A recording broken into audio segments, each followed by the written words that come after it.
Siempre recuerdo una clase de filosofía donde el profesor nos relató esta historia. En una caverna se encontraban un grupo de hombres, prisioneros de nacimiento, encadenados de forma tal que solo podían mirar hacia el fondo de la cueva.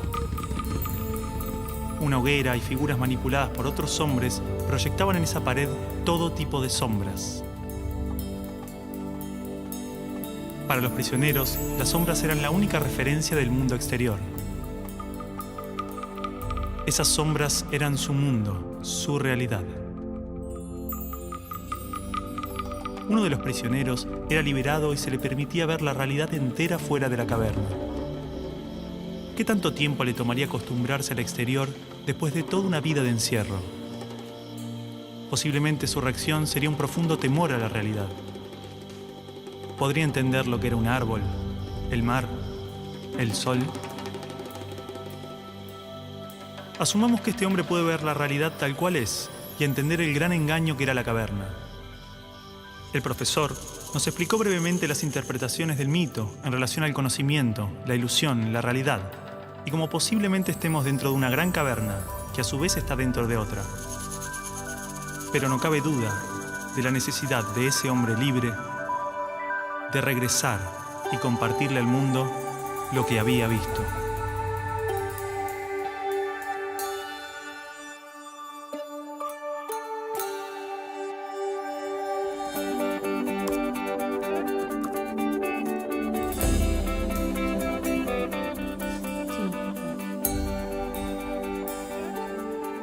Bueno, y es así como en su 11ª tesis, él llega a la idea de que el filósofo no solo tiene que entender la realidad, sino que tiene que llegar a transformarla. ¿Sí? Medios de comunicación, miles de libros, todos los discursos políticos, organismos internacionales, expertos, filósofos, páginas de internet. Todos coinciden en la importancia de la educación. Se invierte en capacitaciones, mejoras edilicias e investigaciones. Se compran libros, netbooks, pizarras digitales. Se dictan cursos, suben salarios, bajan salarios. Se imitan modelos extranjeros. Todo para mejorar la educación. Esto no evita que haya tantas escuelas como realidades sociales. Escuelas marginales, para pobres, escuelas depósito. Escuelas para obreros, profesionales, escuelas de clase media. Escuelas públicas y privadas. Escuelas para ricos, escuelas de la élite. Gran parte pretende incluir y contener a la mayor cantidad de estudiantes. Muchas otras se concentran en formar trabajadores de diferentes jerarquías. Y solo unas pocas se dedican a los supuestos resultados de excelencia. Más allá de sus diferencias, todas trabajan y aspiran a un ideal de escuela común. ¿Hasta qué punto esta escuela ideal nos ayuda a desarrollarnos individual y colectivamente? ¿Realmente este paradigma educativo busca que las personas tengan una buena calidad de vida y trabajen para la mejora de su comunidad? ¿Hay otro tipo de escuela que lo logre? ¿Hay alguna educación pensada con estos ideales? Esto nos llevó a abrir las puertas de un mundo oculto para muchos de nosotros. Esta película es parte de un proceso que posiblemente no tenga fin, una pregunta que seguramente no tenga respuesta, una búsqueda sobre cuál es la naturaleza del aprendizaje y la educación, qué errores cometimos y principalmente qué ideas nos sirven para seguir buscando, seguir aprendiendo.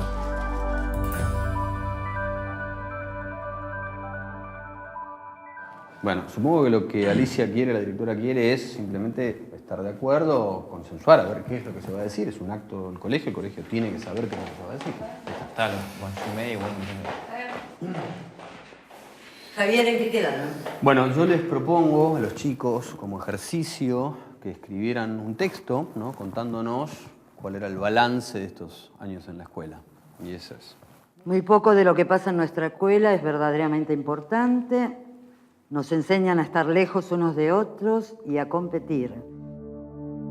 Padres y maestros no nos escuchan. Por todo eso decimos basta. La educación está prohibida.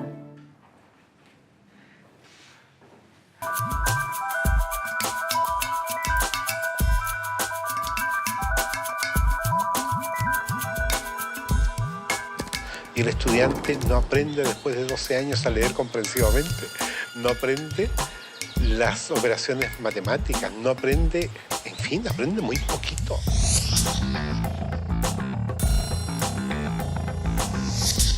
¿Qué es lo que hace que el estudiante fracase en la escuela?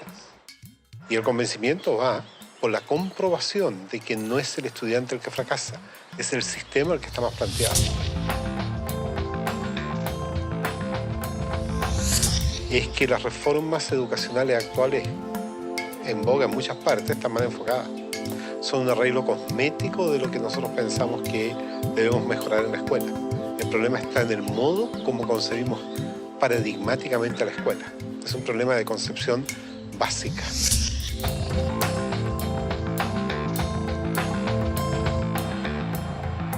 Las escuelas y los colegios de América Latina no son más que espacios de tedio y aburrimiento. Y yo siempre los invito a que pasemos por los colegios para que miremos una caricatura que hay que romper. Y es el maestro en un tablero dictando clases en pleno siglo XXI. Eso no tiene sentido. Es una materia estática, una materia que no tiene movimiento, una materia que dice solamente palabras. Yo soy el adulto, yo soy el que les va a dar a ustedes esta información. Esto lo tiene que saber así como está, porque es así. Ustedes son los niños a callar y obedecer. ¡Silencio! ¡Cállese! ¡Que usted nunca sabe nada! No buscan, por así decir, otro desarrollo que el desarrollo curricular. Están muy centrados en los propios contenidos. Quien no aprende a leer y escribir y calcular, entonces no está educado. No, porque solamente focaliza el trabajo en algunas capacidades, en algunas áreas.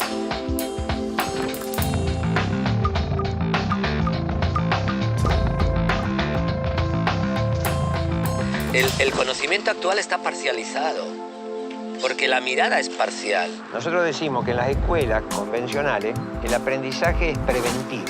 Señor, ¿para qué sirve esto? Y la maestra le dice, algún día lo podés necesitar. Pero estos conocimientos hemos visto de que no duran ni prevalecen durante mucho tiempo. Hoy en día los paradigmas están cambiando muy rápido. El conocimiento está cambiando permanentemente. Entonces, lo que ha pasado es que los sistemas educativos no han cambiado tan rápidamente como el resto de la sociedad. Ahí es donde está el problema de fondo.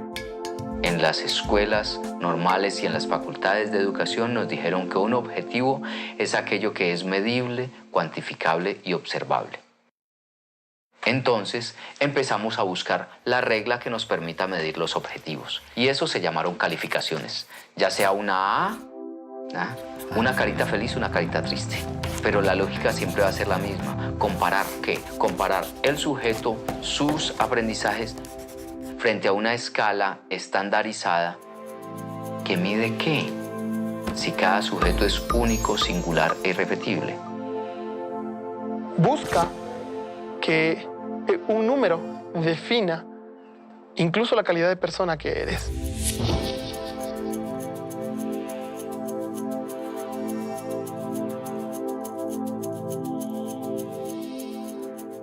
Entonces, por ejemplo, creo conflictos a nivel cognitivo. A ver quién es el primero que realiza, con lo cual unos son ganadores y los otros son perdedores. Cada vez que hay perdedores hay alguien que se siente feo. Era obvio. Se estimula mucho a los chicos a competir entre ellos. Los mejores alumnos tienen reconocimientos, tienen premios. Aquellos niños que no les van bien en los exámenes, se les llama la atención. 4. En muchos casos ni siquiera son tenidos en cuenta. Todo el mundo habla de paz, pero nadie educa para la paz.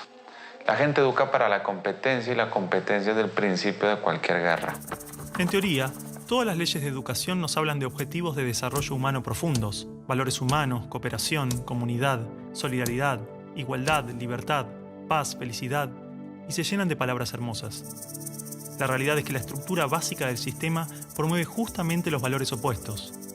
La competencia, el individualismo, la discriminación, el condicionamiento, la violencia emocional, el materialismo.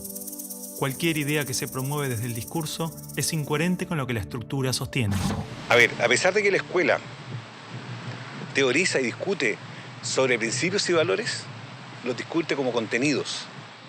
Si yo vengo de un paradigma fragmentado, donde a mí lo que me interesa es enseñar historia, yo voy a ver cuánto de historia sabe este sujeto después de que yo le hablé de historia y le hice leer un libro de historia. Y para mí ese sujeto terminó. No tiene más nada que ver conmigo. Si ese sujeto sufre o no, viene de buena familia o no, tiene plata o no. Es decir, para el maestro tradicional, lo más fácil es seguir haciendo lo que ha hecho durante muchos años. ¿Usted quiere ser un mediocre toda su vida? O lo que ha aprendido por tradición. Usted ya no es más un nenito de segundo grado. Entonces, el enseñar se convierte simplemente en un proceso de reproducción simbólica. No quiero que huele una mosca. En la Argentina, la inmensa mayoría de los niños en este momento dicen, qué macana, hoy es lunes, tengo que ir otra vez a esa escuela. Pero ese no es el peor de los datos. La inmensa mayoría de los docentes en la Argentina dicen eso mismo. Yo creo que los maestros actuales son hijos de un sistema. No es que el maestro nazca o quiera ser profesor para ser bueno o malo. Es lo que el Estado le permite. ¡Basta! ¡Se quedan sin recreo! Ah, no. No me venga con que tiene problemas en su casa. ¿Cómo hago para educar la emoción de estos niños si en mi terciario de formación docente no me hablaron nunca una palabra de las emociones? Si siguen hablando, los voy a separar, ¿eh?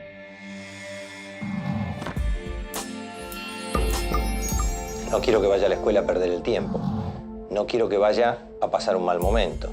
Es decir, en estos momentos un niño de 8 años pasa en la escuela más horas que un universitario en la universidad. No tiene sentido ninguno. No hay tantos conocimientos que aprender en la escuela. La escuela, entonces, no es ni siquiera el lugar de formación. Es la gran guardería, o como lo llamo yo, un gran parqueadero de niños. Pienso que son cárceles, ¿no? O sea, pienso que es horror pensar que hay que encerrar a los niños, que hay que tener guardias ahí custodiándolos para que no se escapen. Y entonces cada vez se encierra más. Cada vez le hacemos muros más altos. Los muros pueden ser de ladrillo o de árboles, pero igual son muros que aíslan, que separan. Quiero que la escuela sea para él un espacio de crecimiento personal y no un lugar en donde se lo adiestre para una futura escuela secundaria y luego para una universidad y luego para el trabajo y luego ¿para qué? ¿No? Pero es mucho más fácil decir, ahora se callan, ahora abran el cuaderno, ahora agarren el lápiz rojo, lo cual es un adiestramiento canino. Eso no es educación.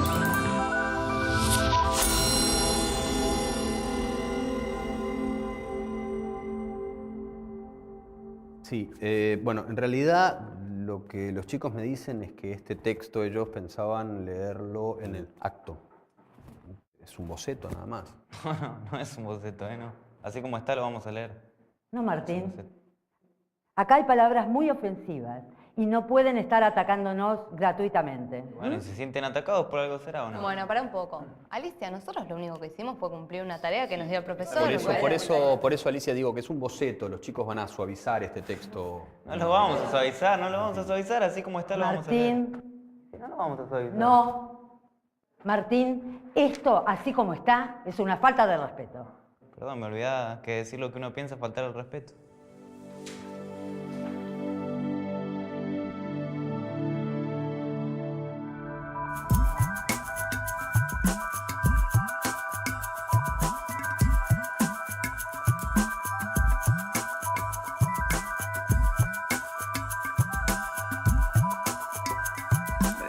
Esto casi no se sabe, pero la educación pública, gratuita y obligatoria fue inventada en algún momento de la historia.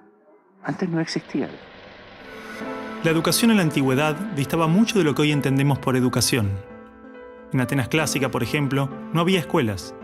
Las primeras academias de Platón eran espacios de reflexión, conversación y experimentación libre. La instrucción obligatoria era cosa de esclavos. Por otro lado, la educación en Esparta era más parecida a una instrucción militar. el Estado se deshacía de quienes no alcanzaban los niveles esperados. Había clases obligatorias, fuertes castigos y modelamiento de la conducta a través del dolor y el sufrimiento.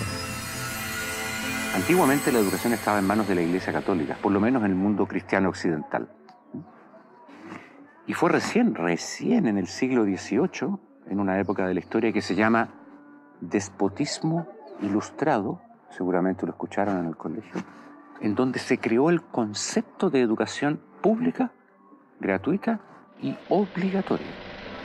La escuela como la conocemos nace a fines del siglo XVIII y principios del siglo XIX en Prusia. Con el fin de evitar las revoluciones que sucedían en Francia, los monarcas incluyeron algunos principios de la Ilustración para satisfacer al pueblo, pero manteniendo el régimen absolutista. La escuela prusiana se basaba en una fuerte división de clases y castas.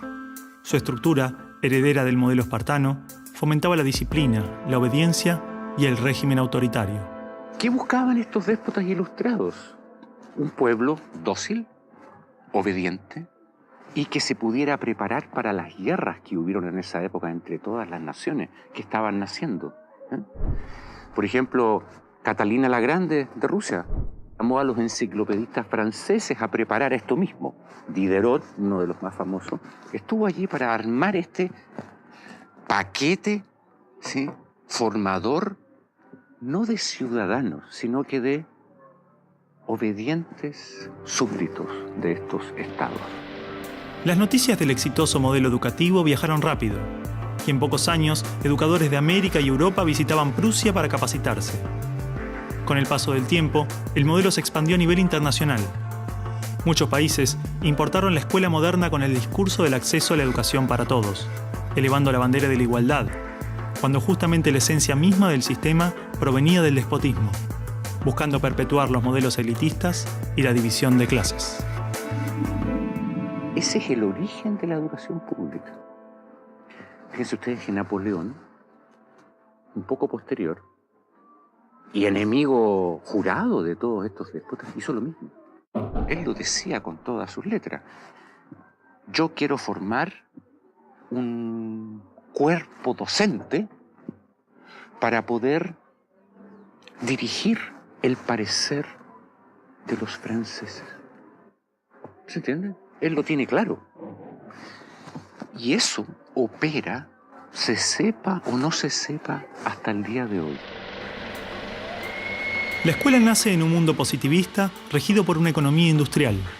Por lo tanto, busca obtener los mayores resultados observables con el menor esfuerzo e inversión posible, aplicando fórmulas científicas y leyes generales. La escuela era la respuesta ideal a la necesidad de trabajadores, y los mismos empresarios industriales del siglo XIX fueron quienes financiaron la escolarización obligatoria a través de sus fundaciones. ¿Dónde coloco los hijos de estas personas para que puedan trabajar? ¿Cómo educamos en que aprendan a leer? ¿Cómo creamos obreros inteligentes? La educación sigue siendo lo mismo, una herramienta para formar trabajadores útil al sistema y una herramienta útil para que la cultura permanezca siempre igual y siempre se repita, lo cual es conservar la estructura actual de la sociedad. La escuela se complementó con investigaciones sobre el control de la conducta, propuestas de utopías sociales y hasta teorías de superioridad racial. No es de extrañar que los primeros estados con el sistema prusiano o similar fueran con el paso de las generaciones focos de xenofobia y nacionalismo extremo. El modelo de producción industrial en cadena de montaje era perfecto para la escuela. La educación de un niño era comparable a la manufactura de un producto. Por lo tanto, requería una serie de pasos determinados en un orden específico, separando a los niños por generaciones en grados escolares.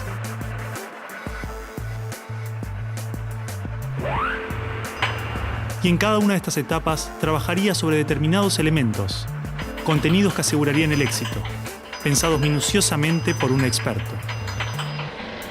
Digamos que el maestro es la figura que es la encargada de enseñar una serie de contenidos que tocan, porque alguien ha determinado así, en una edad determinada. Pero la educación no la preparan los biólogos. Y curiosamente muchas veces tampoco son educadores los que la preparan. son administrativos. Son gente que no hace clases.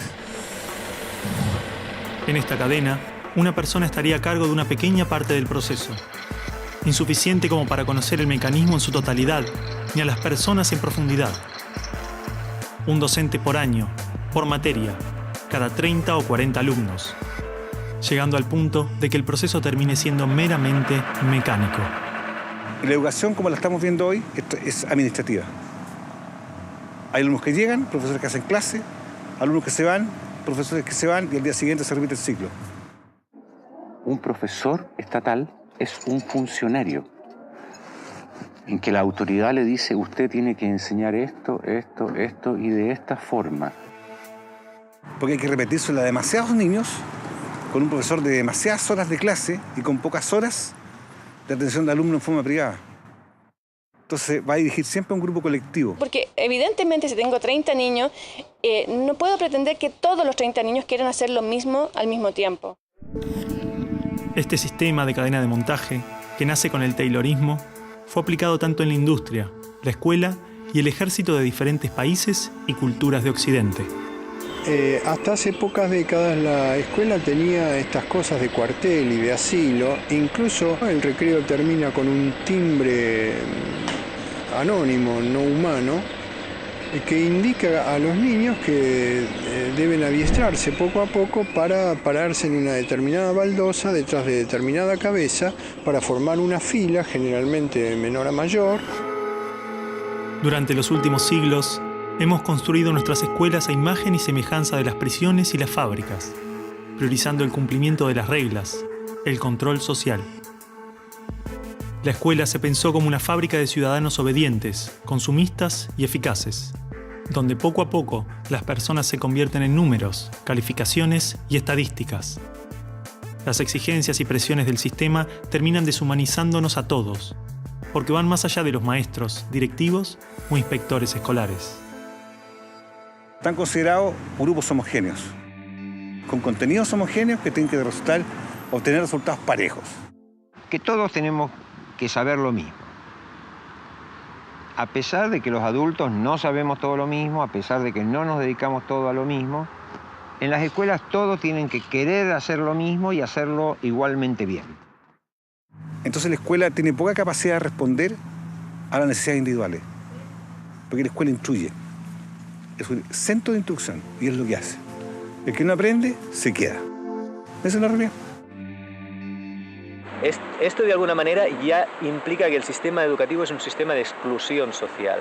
Selecciona el tipo de personas que estarán llegando a la universidad para llegar a formar parte de una serie de élite que domina pues, las empresas que dominan los sistemas de producción, económico, de comunicación, etc. Y otro tipo de personas para las cuales la escuela no es suficientemente adecuada, que están destinadas a otro tipo de trabajo más precario, porque no dispondrán de los títulos para hacer esto. El sistema y los estados no les preocupa eso. No, honestamente, no les preocupa el ser humano como persona, como individuo. Y en esos términos, toda educación que busque otra cosa tiene que ser prohibida. La realidad es que la esencia de la escuela prusiana está inmersa en la estructura misma de nuestra escuela. Los test estandarizados, la división de edades, las clases obligatorias, las currículas desvinculadas de la realidad, el sistema de calificaciones, las presiones sobre los maestros y niños, el sistema de premios y castigos, los horarios estrictos, el encierro y la separación de la comunidad, la estructura verticalista. Todo esto sigue siendo parte de las escuelas del siglo XXI.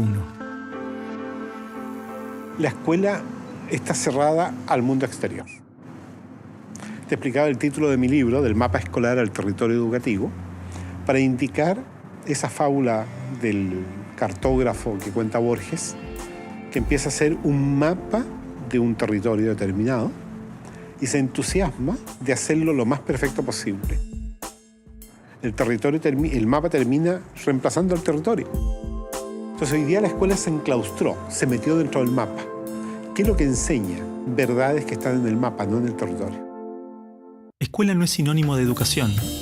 La escuela podrá ser un viejo mapa a la sabiduría, pero la educación es el territorio donde todo el aprendizaje sucede.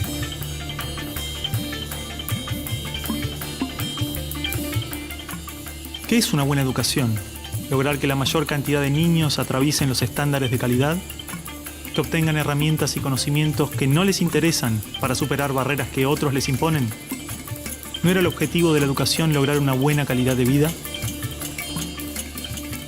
Olvidemos por un momento todo lo que sabemos sobre educación, toda nuestra forma de entender la escuela, todo lo que nos han dicho que debemos aprender en la vida y lo que debemos enseñarle a nuestros hijos. Empezar a ver cada cosa, a revisarla como si nunca la hubiéramos visto. O sea, cada acción, cada actitud, cada costumbre. Si no estuviéramos haciendo las cosas como las estamos haciendo porque siempre las hicimos así, ¿cómo las haríamos hoy? ¿No? Es como sacudirse la cabeza y decir, bueno, empezamos de nuevo.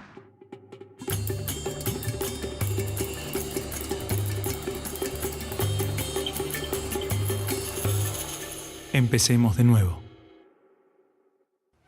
A ver, chicos, tienen que entender que el discurso que escribieron es algo que le puede molestar a mucha gente. Bueno, está bien, pero si es lo que sentimos y lo escribimos así, ¿por qué no lo podemos leer así? Son nuestras palabras, lo que pensamos. ¿Cuál es el problema ahora? Cargo de lo que escribimos ahí también. Si de última no lo dicen en tu clase.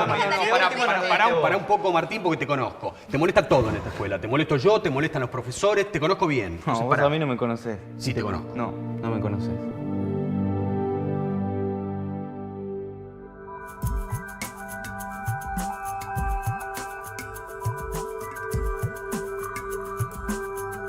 Nosotros no queremos enseñadores, queremos educadores. Eso es fácil. Lo que es difícil es ayudar a producir el normal desarrollo de una persona.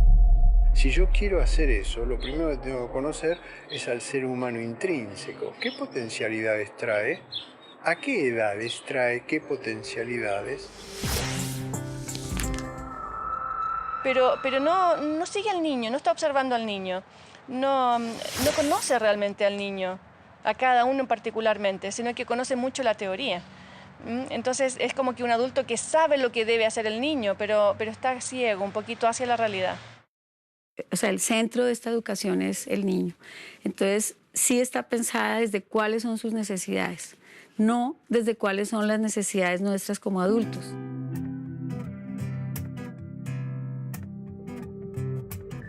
Los chicos desde que nacen con esa capacidad de crear.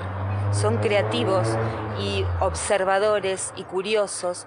Y en la escuela pueden pasar dos cosas: que se acompañe ese proceso y se propicien actividades para desarrollar esa capacidad, o se la frustre. De hecho, podríamos caracterizar que el ser humano propende a aprender. Incluso podemos decir más todavía, no es ningún mérito del ser humano aprender.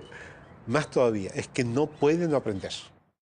Tú lo ves, él todo el tiempo te está preguntando, ¿y esto por qué? ¿Y esto por qué? ¿Y esto por qué? No es que uno tenga que inculcarle a él las ganas de preguntar, él lo tiene en su esencia. ¿Ya? Basta que tenga órganos sensoriales y percibe, ¿no es verdad?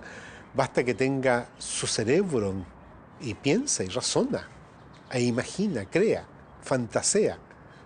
Pero en la escuela se consigue justamente acallarlo.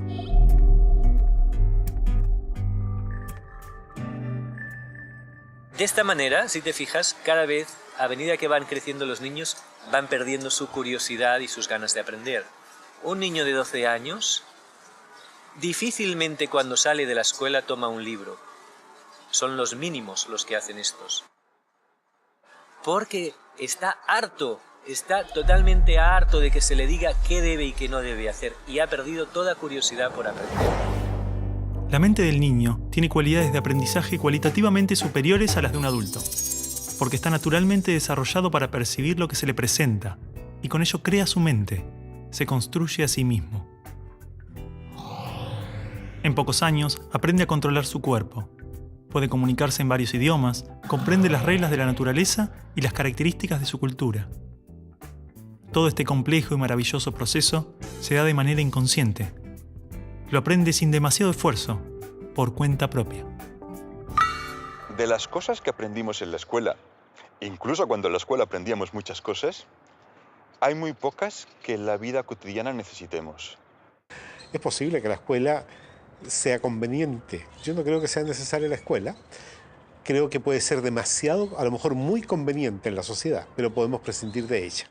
Porque podemos vivir sin sin saber logaritmos, pero no podemos vivir sin saber relacionarnos con otras personas o sin saber caminar o sin saber usar herramientas. Todas esas cosas las aprenden los niños mediante el juego. Los niños desde que nacen tienen la habilidad de construirse a sí mismos, aprendiendo de lo que se encuentra a su alrededor, a través de jugar y explorar el mundo. Los niños absorben cultura, los niños vienen a tomar la cultura de los padres, y eso se ve incluso en el lenguaje. Está en el contexto cultural humano los números y las letras y las palabras, entonces ellos lo aprenden, pues como, igual que aprenden a andar porque hay unos adultos que andan. Es decir, cuando un ser humano nace, su biología no lo obliga a ser humano. Necesita nacer en un entorno humano. Todo lo que nos rodea influye tremendamente en nuestro aprendizaje.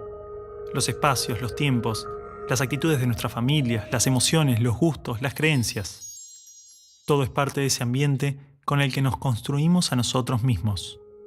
La pregunta es entonces, ¿qué ambiente estamos ofreciendo a los niños para que los adultos se desarrollen de esta manera? Porque un niño entra es a un medio dogmático, siéntese acá, quédese 6 o 7 horas sentado en esta fila. ¡Qué horrible! Si estamos en una familia donde esa red de afectos es supremamente débil, los niveles de agresión son muy altos, de violencia, el chico va a ser un chico probablemente muy violento. No va a ser seguramente violento, no estoy diciendo eso, pero sí estamos hablando que en contextos violentos la violencia se reproduce más fácilmente. El niño va a dar lo que recibe, ¿no? Entonces, por eso tenemos que lograr relaciones mucho más amorosas, mucho más profundas en el aula. Estudios indican que actualmente a la edad de 5 años, el 98% de los niños podría ser considerado genio. Son curiosos, creativos y tienen la habilidad de pensar de formas diversas, resolver problemas, es decir, tienen la mente abierta. El problema es que 15 años más tarde, solo el 10% de esos niños mantiene estas capacidades. O sea, de alguna forma estoy diciendo que desde más allá de la mente, desde el mundo de la conciencia, todos somos genios.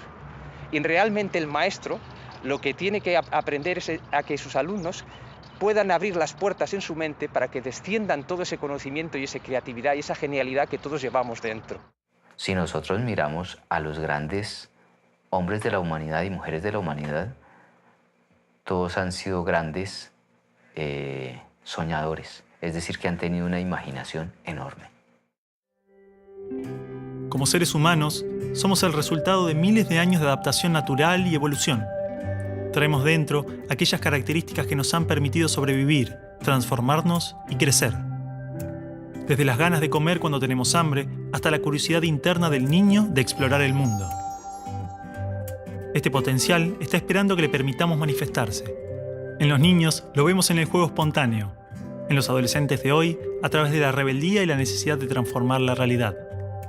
¿Por qué insistimos en matar su espontaneidad y castigar su rebeldía, cuando son estas las características que manifiestan sus necesidades humanas internas buscando desarrollarse? El niño tiene un maestro interior, sobre todo en las primeras edades, que le impulsa al aprendizaje, que le impulsa al descubrimiento, que le impulsa al movimiento, que le impulsa a participar, a trabajar, a repetir comportamientos, que le impulsa a decidir cuándo quiere dejar de repetir algo porque lo tiene superado.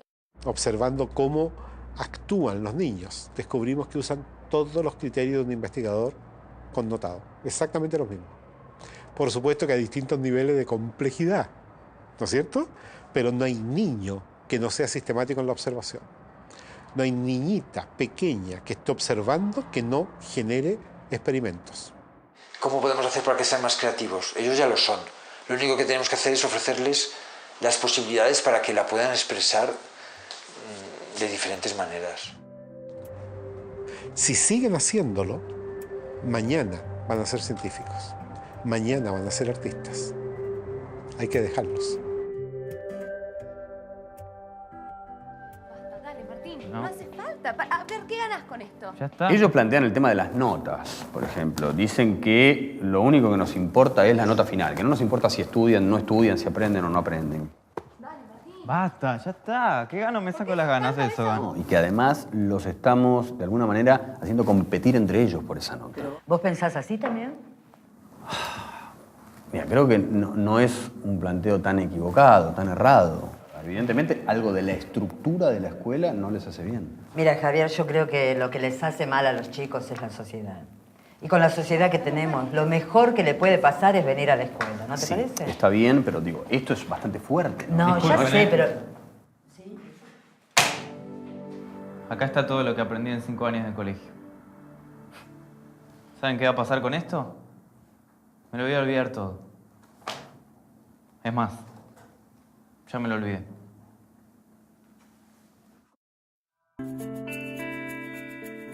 Son adolescentes, por favor, no hay que darle más crédito a esto. Yo a los 18 también quería cambiar el mundo, pero no se les puede dar... No me parece que sea tan así. Me parece que la crítica de los chicos está bien. Es una crítica al sistema educativo, no lo tomemos como algo personal, pido por favor. Perdón, pero yo tengo que tomar una determinación. ¿Los dejamos leer el discurso o no? Mira, Alicia, yo te digo una cosa. Si vos los dejás, vas a perder autoridad. No pueden hacer lo que quieren, ¿no? Igual con el tiempo, los chicos se olvidan. Yo después hablo con ellos y les explico por qué no lo pueden leer. No, es que no es así. A ver, el tema no es si los dejamos leer o no el texto. Me parece que tenemos que pensar si le estamos dando o no importancia a lo que dicen. Es profundo lo que están diciendo, no es cualquier cosa. Mira, yo comparto totalmente con vos. Porque todos hemos leído este trabajo. Y acá lo que piden los chicos es que haya un cambio en la educación, un crecimiento. Me parece que si somos capaces de revertir estas posturas nuestras diarias, de todos los días, entonces los chicos nos van a tomar más en serio. Y yo creo que esto es una oportunidad que se nos da en la palma de la mano. Si no la podemos ver, tal vez sea porque los estamos subestimando un poco. La pregunta sería, ¿estamos dispuestos a tomar esa oportunidad?